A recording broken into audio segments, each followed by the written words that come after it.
What's up guys? Welcome to AnimeKouhai. If you'd like to help me out, please hit the like button and subscribe to my channel. While Benimaru's command alone would suffice, additional support provided an extra layer of security. Incidentally, seeing the Magus for the first time was astonishing. Their armored forms, resembling robots from cartoons, stood under 5 meters tall but projected a sense of unity in motion. They were fascinating, and I resolved to study them in peacetime. With such an intriguing opportunity, this mission had to succeed. Failure would reduce Sarian to ashes, and I renewed my determination, focusing once more on Milim. Her overwhelming presence showed no sign of waning, and her power seemed to be gradually increasing. Yes, Milim was becoming stronger, or rather, unleashing the suppressed depths of her power. Compared to Michael, whom I had recently overcome, she was undoubtedly superior. Facing such a formidable opponent head-on was terrifying to contemplate, yet it was a confrontation I couldn't avoid. The decisive moment was approaching. I prepared myself for every possible outcome, formulating countermeasures for every scenario. Zalerio was visibly shaken. He felt the shift within himself but couldn't grasp what had happened. The voice had said, "Now executing skill alteration," and shortly after, it felt as though the chains binding his heart core had been shattered. While it might have been his imagination, the sensation was undeniably real. Feldway, wielding the power of Justice King Michael, had kept Zalerio under his control. But now, in an instant, that control had been severed. Even though he had acquired the ultimate skill, Judgment King Israfil, Zalerio had considered discarding it to escape control. But instead of losing it, the power now seemed improved, more effective and versatile. The updated skill mirrored the characteristics of Covenant King Uriel, with enhancements in spatial management. It allowed him to manipulate the flow of matter and wavelengths within his domain, except for information particles and stardust. This ability rendered Leon's signature attack, Disintegration, ineffective against Zalerio. Matching energy levels might have made it viable, but the gap in power between the two was too vast. If Zalerio had gone all out, he could have even reflected Leon's spell. However, Leon refrained from using his more potent moves, hesitating due to uncertainty about his own power. In this context, their fight avoided any major developments, a fortunate outcome for both sides. Meanwhile, Zalario's skill had been transformed by Seal. The new ultimate skill, Retribution King Métis, surpassed even Covenant King Uriel, offering mastery over materials and wavelengths within the target space, making it a destructive force fit for a warrior of his caliber. While information particles and stardust remained beyond his control, the skill's specialization in combat made Zalerio one of the most formidable beings in existence. He intuitively grasped the significance of this transformation. I can't believe this. Why? Sure, I accepted the offer, but I never explicitly agreed to become your ally. Wait, no, that's not even the real issue here. An ultimate skill was not something acquired easily. Even with his millennia of experience spanning billions of years, Zalerio had only recently managed to attain one on his own. Though aware of their existence, he hadn't felt a need for one, which perhaps explained his inability to acquire it until now. But still. Attaining an ultimate skill isn't supposed to be easy. Yet here it was, altered so effortlessly. Is that even possible? Or more importantly, who could pull off such a feat? Zalerio was gripped by dread at the mere thought. Ultimate skills were constructs created by Veldanava, the world's creator, to govern reality itself. They served as a substitute for administrative authority, granting users power akin to a god's. Under certain conditions, they could even bring the dead back to life. Could such a power, capable of reshaping the fabric of existence, truly be rewritten? The idea sent a shiver through Zalerio. The more he considered it, the more implausible it seemed. Who could possibly do something like this? Zalerio muttered under his breath. Leon's response came swiftly. Rimuru did. Rimuru? You're saying Demon Lord Rimuru is behind this? Exactly. Don't overthink it, just accept that this is how things are. This is absurd. Zalerio thought. Yet Leon's far-off gaze suggested he had already resigned himself to this reality. You're being disrespectful to Rimuru-sama. Soy interjected, clearly annoyed. It seemed Soy was offended by any slight toward his master, though Zalerio felt he was entitled to protest. Your master is outrageous. Zalerio exclaimed. Indeed. Soy agreed calmly. Caught off guard by their shared sentiment, both Zalerio and Leon found the situation unexpectedly awkward. Zalerio shifted the topic. How's the adjustment to your new power? Leon smirked. Don't underestimate me, I've already mastered it. Leon had fully embraced the Light King Surya, as if it had always been his own. There was no hesitation or discomfort in his control over the newfound ability, which now allowed him to manipulate spiritrons effortlessly. In terms of fundamental technique, Leon far surpassed Zalerio. While Zalerio possessed extensive combat experience, it had been largely against the insectors, uniform opponents who required no deviation in strategy. Training had never been a consideration for him. Likewise, Obara, another veteran of countless battles against similar enemies, had refined her techniques solely to counter their specific adversaries. After attaining a mythical grade weapon, Zalario's swordsmanship had plateaued, no longer honed through necessity. In contrast, Leon was a hero who had faced countless diverse enemies in his battles. His wealth of experience eclipsed that of Zalerio, even if the latter had lived far longer.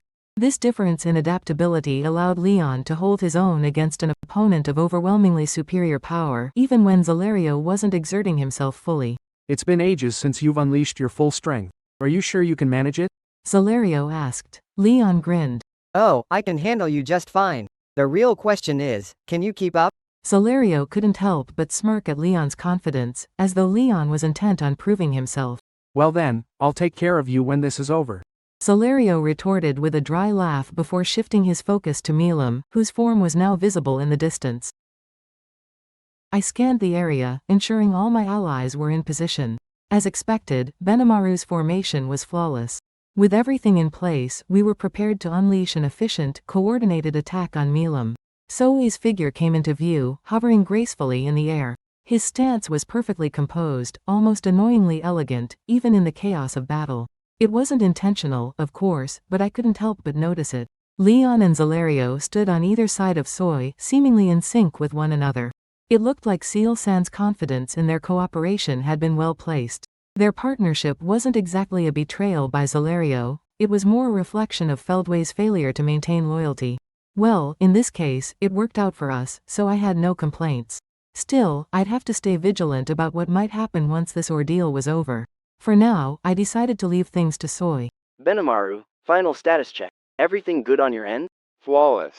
Both Leon Dono and Zalerio Dono are under my command now. You have nothing to worry about. Benimaru's confident response reassured me. The confrontation was imminent.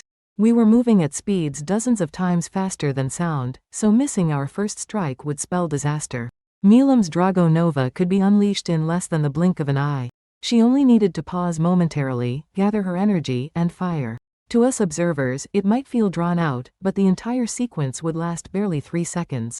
Attacking her mid-flight was out of the question, we could only strike during her pause. Our plan was to force her movements into a predictable pattern through successive attacks, giving me the chance to use Void God Azathoth to dismantle Feldway's Regalia Dominion, which was controlling her thoughts and actions. With Leon and Zalerio giving it their all to support me, the odds of success weren't zero. The combined offensive of the Magus and our team, Benimaru, Soei, Leon, and Zalerio, was designed to be the ultimate attack force. Even Milim would have to halt her advance and defend herself, at least briefly. That was the essence of our strategy.